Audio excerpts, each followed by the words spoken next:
Welcome to Success in Medicine. I'm Dr. Samir Desai.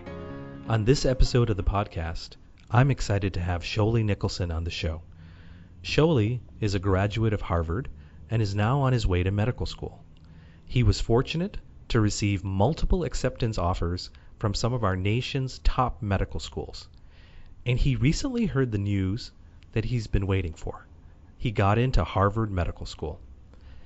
As you would expect, Showly has performed at a high level inside and outside the classroom. But in terms of academics, it took time for Showly to develop the strategies needed for success.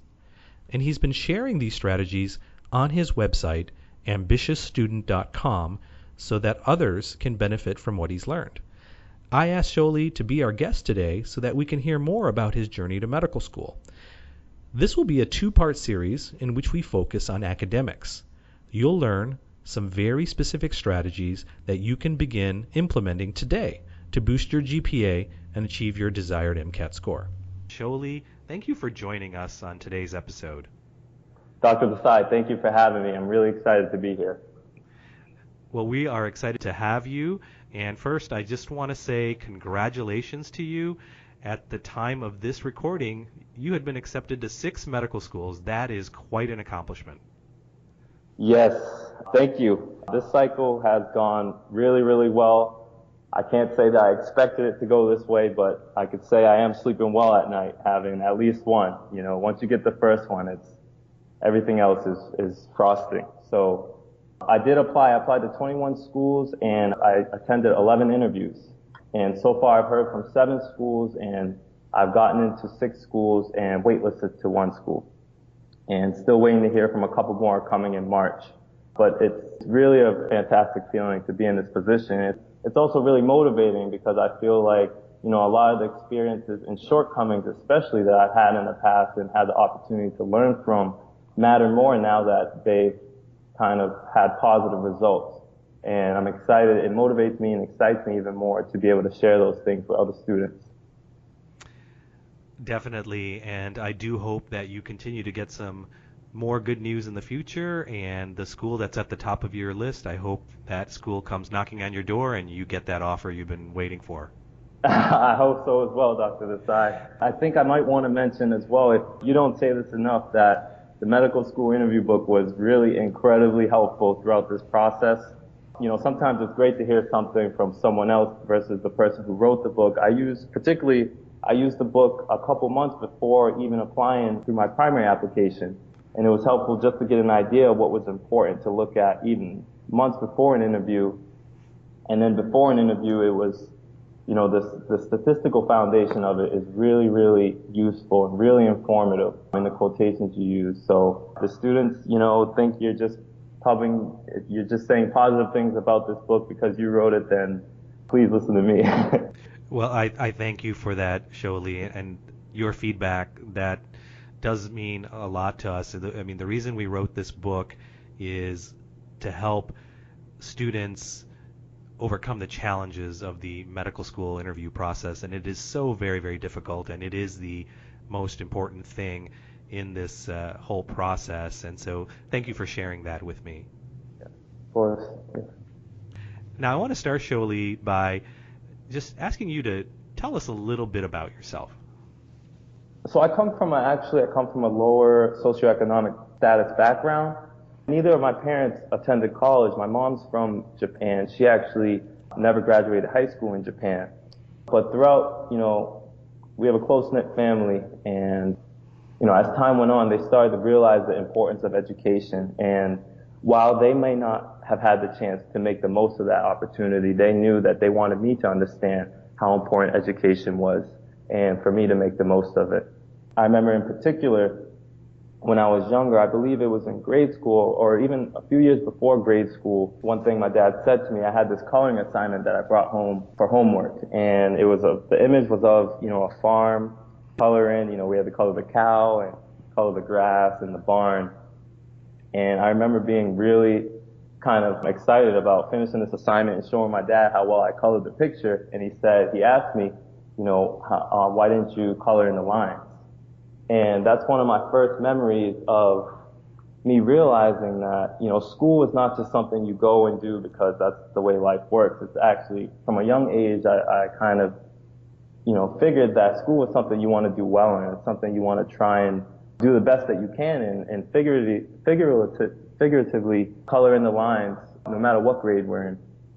And so, that was a strong foundation for me growing up. I started to value school and academics and great grades, not necessarily for getting into a great graduate school or years before I even had the goal of becoming a doctor. There was an implicit motivation for me to do the best that I could in the academics and in school. I kind of liken it to if we talk about Tom Brady. I'm in Boston now. I'm sorry if there are any Pats fans listening, but the Super Bowl to Tom Brady is like a 4.0 to me growing up. So it was really important. Well, you learned some very, very important things at an early age, and I want to stay in your younger years here, and I want to talk about the goals that you were setting for yourself at the age of 15. And it's a goal that so many 15-year-olds really aspire to achieve, and that goal is to earn straight A's. And you set that goal, but you were not able to achieve your goal in high school. What do you believe were the factors that held you back? I think it was a lot of things. For one, I think it was my background that I came from. Although my parents valued education, the community I was in was also not a highly educated community, which meant the ways of thinking about particular ideas, the ways of experiencing the world around me, and also the way of the vocabulary that I was hearing every day is different from what you would find in an academically rigorous environment. So I was very fortunate to get into Phillips Exeter Academy in Exeter, New Hampshire for high school. And I spent 4 years there, and it was really, really difficult there. And I think that also has a lot to do with why I wasn't able to achieve straight A's. A couple specifics of why it was difficult there. My classmates were many, many levels above me, frankly, in terms of their skills in writing, the amount of reading they had done in the past. In English class, I was having discussions with classmates that already had published poems and short stories. Or, I was having conversations in the dining hall with students that had been the top in their country in mathematics.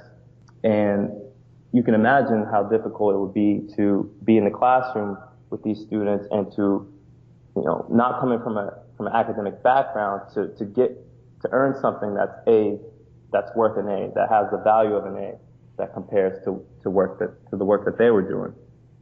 And I also really didn't know how to do school, frankly. My approach to my academics was doing the best that I could. And what that meant was obviously handing in every assignment, going to class, and studying to make sure I studied for tests. But, there's so much more nuance and specifics to what those things mean and how to do those things well that I didn't know, and I didn't learn until many, many years after of trial and error. So a lot of those things were making the 4.0 difficult and great grades difficult. My average GPA at Phillips Exeter was around a 3.6. But with that said, I was really motivated by the students around me, and it was a really incredible experience for me in particular to see other students that were minorities that were doing better than me as well. I remember we would have chats all the time in the dining halls and in the dorms about grades and about aspirations, and my friends would share with me the grades that they were getting, and I was just blown away. How did you get an A- in that course? I remember staying up all night a few times to write my papers and only earning a B. Or, how did you do so well in geometry? And I was motivated by seeing that if other students could do it, I felt that I could do it too, and it was something that I was capable of doing. So being in that environment then, which was so intellectually stimulating, seems like it was an inspiring thing for you. Yes, it was very, very inspiring. And so you moved forward with your goal, to earn straight A's, but that 4.0 did prove to be elusive in high school. But even though it was elusive, you never lost the drive to earn better grades. And one thing that you had told me is that you made it a habit every semester to reflect on what you were doing well and also ask yourself what you could improve. So what were some of the things that you learned through this process? As I mentioned, just putting the hard work in turned out to be not enough.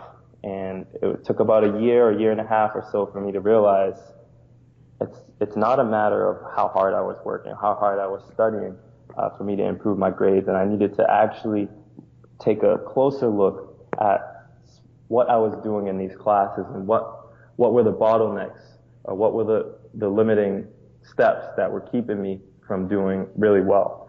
And so a couple things I noticed was, well, one foundational thing that I learned was that getting great grades in class, no matter what class it is kind of like it's a three-step process and it's linear. So, the first idea is that I needed to understand the material and I needed to understand the concepts thoroughly. Because when I understood the concepts thoroughly, I could do step 2, which was to recall those concepts and to add nuance to those concepts and to engage with those ideas and concepts.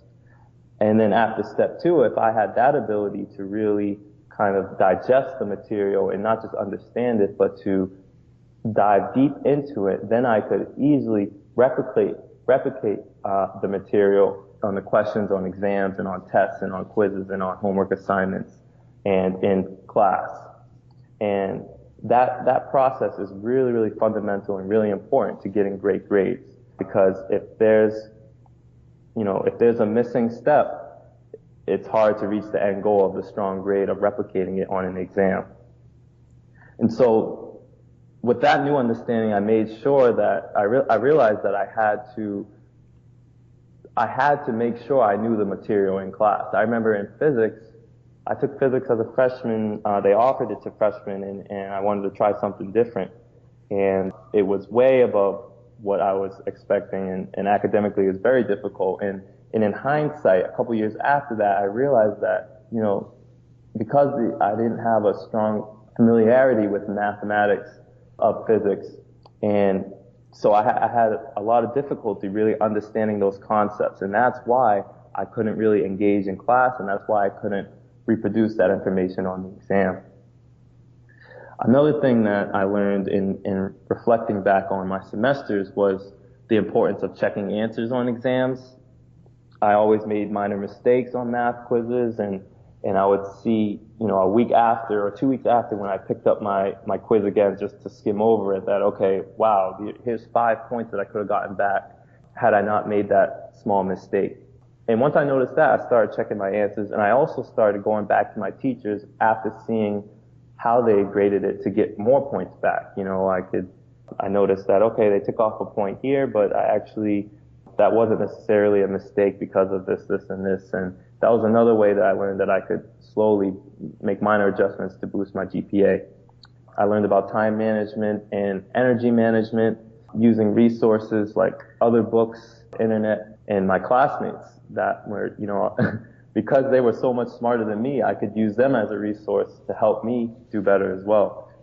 And things like that. And I guess one story I have too, I learned about the importance of how you present yourself in class, and we can get into this in more detail later on, but I remember in particular, at Exeter, sometimes you get course evaluations from your professors and your teachers and they write up a short paragraph about, how your performance was that semester.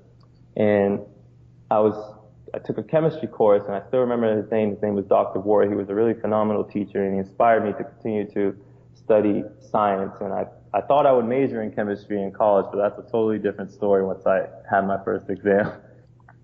But so I read his course evaluation one semester, and he said, in the evaluation, he said, Showly is a wonderful student to have in class.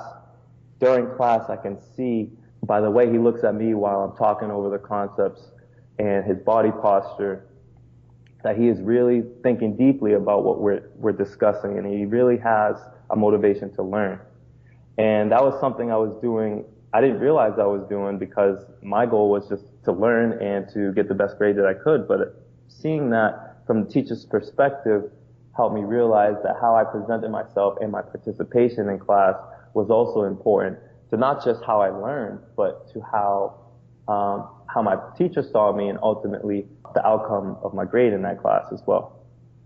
So although you were striving for that 4.0 and it remained elusive to you during high school, you were doing plenty right because you did get into college, and not just any college, you got into Harvard. And I want to just shift gears a little bit and talk a little bit about Harvard and what it was like being a student there. Sure, yes. I could talk all day about my experience, my student experience there. I would first like to make sure I say that, I did, although I didn't get a 4.0 in high school, I did end up doing well enough academically to get into Harvard, but my grades, did not compare to other students who were accepted into Harvard. Most students who are accepted into Harvard are have really perfect transcripts and SAT scores. A lot of students that get into Harvard had probably 150% of my SAT score. And I think I do attribute me getting into, my focus on academics and trying to improve and trying to do well and having a pretty good GPA. But I think a lot more of it comes from, my parents tried to teach me to make sure I had integrity and to make sure I developed good relationships with other people, and I was kind, I was appreciative, and I was honest, and I was genuine, and I was humble and could learn from other people. And I think those things are just as important to grades, and those things kind of came out in my recommendations and in my college counselors, discussions with admissions committees and so on and so forth. So I don't want to take that away from the people, my mentors and other people who taught me. So I just want to mention that. And that's great that you brought that up because, for our listeners out there, sometimes we focus so much and hear so much about the academic side that we don't give enough attention or emphasis to everything else that's so very, very important. And you're really referring to the non-cognitive side, those qualities that we possess and how others view those. And you're really speaking to some things that are very, very important to both your professional career and just life in general, right? Yes, I agree entirely. And, one of the articles I'm particularly proud of, even though, it hasn't gotten incredible amount of traffic, but I think it's really important is the article titled, "In your pursuit of goals, don't neglect integrity." And it's really, one thing I've learned from my experience, and I've seen other people in Harvard do as well, is that, we can be so ambitious and want to do so much in our life and get great grades and land the job and get into medical school that we almost can become selfish in a way and start to belittle the accomplishments of others for our own success, or treat others as someone that as people who might slow down our success. And we have to always remember that it's just as important, like you mentioned, it's just as important to have the non-cognitive side and the caring and the compassion and the helping others. And that'll be just as effective, I think, for our admissions and our success as well. And so I would love to hear more about your time at Harvard. What was it like being a student there? I graduated in 2016, and the biggest word that kind of pops into my mind when I think back to my experience as an undergrad at Harvard is resources. For one, financially, Harvard has a lot of resources. And I was really fortunate to make the most of those resources I was able to study abroad in Hakodate, Japan, which is northern Japan. And it's a really interesting place. It's a port city, and I stayed with a host family there. And I had a lot of life-changing experiences there, and just being exposed to a culture that's so different, I learned a lot from as well. And Harvard, the resources at Harvard paid for the travel there and offered some stipend as well. Another opportunity I had from the resources at Harvard was to work in Kobe, Japan. And not only did I get to work there and have the flight covered and lodging, but I also was connected to a carpentry tools museum there in Kobe, which kind of connects to my medical interests. And I think had I not been fortunate to attend Harvard, I don't think I would have even been exposed to something as niche as traditional Japanese carpentry tools museum in Kobe, Japan. My classmates and professors and the extracurriculars that I took part in were resources as well. Just like in high school, I was surrounded by all-star classmates that had, done cancer research and made developments in that field, or had created an app that's had gone viral, or had saved people from homelessness, and had done a number of really, really impressive and phenomenal pursuits, and were in academics were such a small and easy part of their life. So I was around students like this with a diversity of interests and a diversity of abilities and experiences. And the professors, leading scholars from around the world and around the country in different fields. And I had access to their expertise and the way they thought about things and the way they did things, and the things they wanted to teach us as students who would go on to try and impact the world in some way. Extracurriculars, I had the opportunity to volunteer at the Harvard Square homeless shelter, and that experience even led to me starting my own small nonprofit organization to help the homeless in Cambridge. And I think had I not had the resources at Harvard and the mentorship and the exposure that I had from volunteering, I wouldn't have had that experience of starting my own philanthropic opportunity. So here you are at Harvard with so many opportunities to do exciting things outside of the classroom, yet you still have that same goal since the age of 15. You want to get straight A's, and you're at Harvard, but semester after semester, you find yourself falling a bit short. And it wasn't because of a lack of effort, right? Absolutely not. One thing that I wanted to make sure I could tell myself was that after every semester, in hindsight, that I knew I did everything I could to get the best grades that I could. And I can honestly say after graduating that every semester, besides senior spring, because that's when I had a bad case of senioritis and lost most of my motivation to continue to give my 100% to academics. But every semester outside of that, I really challenged myself and said, you have to make sure you give your all. And when you look back, make sure you can say that you gave 100, more than 100. You gave your best to get the best grades that you could. And there's a downside to that as well. So with these resources around me, I was so fortunate to attend Harvard. I feel like outside of my experiences traveling and speaking with professors and helping others, I didn't have a full college experience, what's commonly thought of as a college experience. And that was because I was a pre-medical student. I prioritized my grades and I was studying all the time. And sometimes it got to the point where it was unhealthy. I remember I had some months literally months where I just did nothing but sleep, eat, study, and use the bathroom. And that meant weekends as well. That can add up. That adds up to burnout. It did get me really, I did really well academically. So it did pay off and I did get the grades that I was shooting for. Although the 4.0 still remained elusive, it was not healthy. I remember Thanksgiving break always fell around the Harvard-Yale game, which is a big rivalry football game. And then we'd have a break, and then we'd also have an exam or two after Thanksgiving break.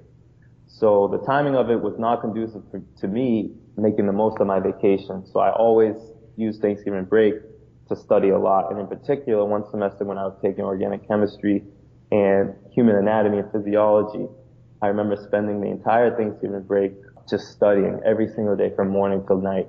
Every now and then I'd come downstairs, eat a quick meal, and, have a short conversation with my parents and go right back upstairs to studying. So it wasn't the most healthy experience, to say the least. And I'm so glad that you are giving us an idea of what that was like, because burnout is such an important issue. We're talking a lot about that in medicine these days. We know through our research that significant percentage of medical students and residents and established physicians are really suffering from burnout. So these things that you are bringing forth are continue to be very important topics, not just in college, but throughout the entire medical career. But that is a topic for another day, but it is something that I think our listeners want to think about because it is so easy to get into that, right? Yes. And a lot of times when we put so much work into it, we don't really realize when we're being drained until it might be too late.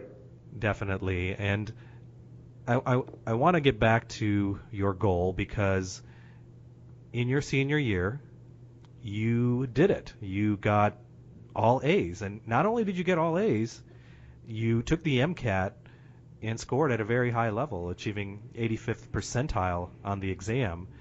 And I want to tell the listeners that you were able to achieve this because all along the way you were identifying effective strategies. And one of the strategies that I want to talk to you about, one particular strategy that I think is really important, is what you call plan your day the night before. Can you tell us more about that? Sure, yes. So planning your day the night before, essentially, that's pretty much what it is. It's a simple concept of making sure you know how the next day is going to go, what time you're going to wake up, what you're going to do throughout the day, the tasks you're going to do, including the meals, and including things like call your mom or have fun having lunch with your friend. And the idea kind of came from my experience of not being able to sleep well because I always had different tasks on my mind, and it keeps you up. At least it kept me up thinking about the tasks that I had to do the next day or a week later. And also just realizing that I wasn't being very productive. Some days I would wake up really late and regret it the rest of the day. Other times I was spending a lot of time doing things that I knew would only take 30 minutes to an hour maximum if I was making the most of my day, if I had planned my day to where I would do it when I was focused or I had just eaten a meal and so on and so forth. So that's where the idea came from, and it grew into what's called task lists.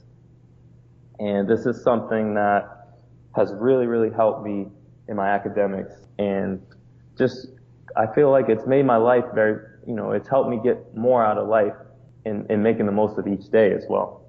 Should I go into specifics?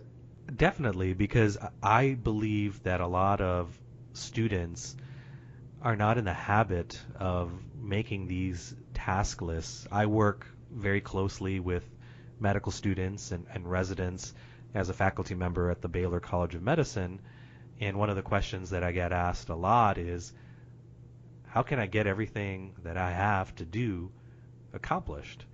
And inevitably our conversation turns to, what are you doing to keep track of everything? How are you staying organized? Are you making lists? Are you prioritizing the items on the list? And more often than not, I find that people aren't doing that, and it sounds like that's something that you discovered in college. Yes. And so I wanted to talk a little bit more about that and about the importance of staying organized. So beyond planning your day, what are some other actionable steps students can take to stay organized? Sure. So, I guess with planning your day, I think, and the organization component of it, I think it's important to be very specific about how you go about doing it. So in my case, the way I stay organized is with the task list, and in particular, I make the list the night before, and I write in exactly what time I'm going to wake up the next day. I make a list of the specific tasks that I want to do, and in any particular order, I write them down because I feel like it's more important to be consistent with this activity, with this task of being organized, than to just do it a couple times. And if I find that when I just jot down the things that I have to do as they come to my mind, it takes less energy to do it, and it's much easier to stick to at 10:30 p.m. before I go to bed. And throughout the day, I cross off these tasks as I go. And the things that I find that aren't necessary throughout the day, I'll X out. Things I don't get done, I'll circle, and it's easy to see and add those to the next day. And I just make sure I try and stick to it every day. And I found that also doing this and staying organized in this way has also made me become very particular about what tasks I'm actually doing. Because we can also waste time writing down menial tasks that don't really contribute to our end goal. So, say it's around application time and one of your important things you want to get done by the end of this week or next week is to finish a primary application. You could also waste a lot of time not being organized and writing down tasks that exhaust you. So walk all the way to the grocery store and walk back home, and then go to the stationery store and buy some pens, and then make this phone call. When you write it down, you become particular about, are these tasks lining up with our end goal? And the ones that don't, you don't even write down, or you'll batch on a different day. Another thing I learned about staying organized, particularly in college, was one observation that I had, that a lot of my friends that were the best students, that would get A's across the board and do really well in their science classes and write the best papers, also had the neatest rooms, ironically. And, as I thought about this more, as I probed them about what they were doing, it kind of aligned that, they weren't just doing well academically. They weren't just organized with their academics, they were organized in their life and the way they went about doing things. They were the type of students that had throw pillows on their couches and beds for aesthetics. Their desk was always neat. They always had nice pens that they liked to use. And, specifically, if we go into the specifics, these really kind of contribute to doing well academically. Specifically, having a study space having a neat study space is conducive to sitting there a longer amount of time and to focusing. And, with the neat study space comes the relaxing music, comes your favorite tea or coffee drink or stimulant, and comes the mental, the dopamine release, sitting down and saying, okay, this is the time I'm going to spend 4 hours and study organic chemistry. And all that aligns and over time contributes to better grades. Additionally, being organized in terms of having a binder for each class. I remember I learned to have a binder for every class, and then I also had binder dividers that would separate the lectures from the quizzes that I got back, from the exams, and from the assignments. And the way being organized in this way helped with my review and studying. So before an exam, I could take out the other exams and look specifically at what I did wrong or what I could improve, while other students would probably, who weren't very serious about it, would toss the exams or lose them, or have them crumple in the backpack, which I did frequently in high school and my freshman year of college. Also, I guess another thing that's important to being organized is having a designated time for yourself. And this also ties into a little bit about the burnout that you mentioned. So, being organized in terms of time management, and also manage your time to where you'll have time to read, or you have your leisure time to work out, to exercise. Those are also important qualities of being organized, I believe. And lastly, one of the biggest things to being organized, and the actionable things that students can do to improve their GPA, is to plan their semesters in advance as well. So one component of it would be planning which classes to take.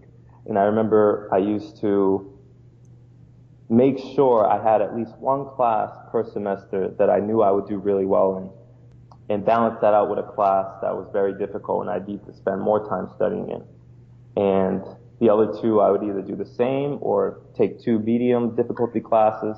And as you can imagine, a lot of research goes into really understanding these classes. Thankfully, at Harvard, there's something what's called Q scores. And after every semester, students rate their classes and statistically put in, how many hours of homework they had, and they leave comments about what was difficult in the course and their experience with the professor.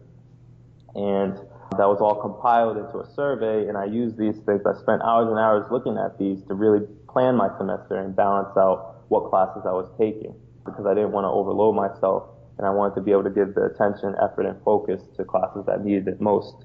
And the other component of planning a semester was planning my studying. So before every semester, when I was taking difficult courses, I would research the best way to study for that course, And I would also have backup strategies for when the course wasn't going so well with using the strategies that I planned to use. I had other ways that I would supplement my studying. I always had my books ordered weeks in advance before the course, and that's the way I saved money on textbooks. And I purchased my studying materials, books and pens and pencils in advance as well. That way, when day one came, I had already done the reading for the first class rather than had to wait another week or two for the books to arrive. And I had the proper note-taking, notebooks and pens and pencils and things like that. Showly, these are excellent points that you've brought up about planning and organization, things that we don't talk enough about. I think when we're talking about how to achieve better grades, we focus so much on what we're doing during the studying process and how we're answering questions on the exam in terms of test-taking skills. But these are also very, very important to this entire process. In our next episode of the Success in Medicine podcast, we'll continue our conversation with Showly Nicholson. We'll go into other strategies and share more tips on how you can take your academics to the next level. Remember to visit Showly's website, ambitiousstudent.com. And for more information on how we can help you reach your professional dreams in medicine, don't forget to visit us at thesuccessfulmatch.com. Until next time, I'm Dr. Samir Desai.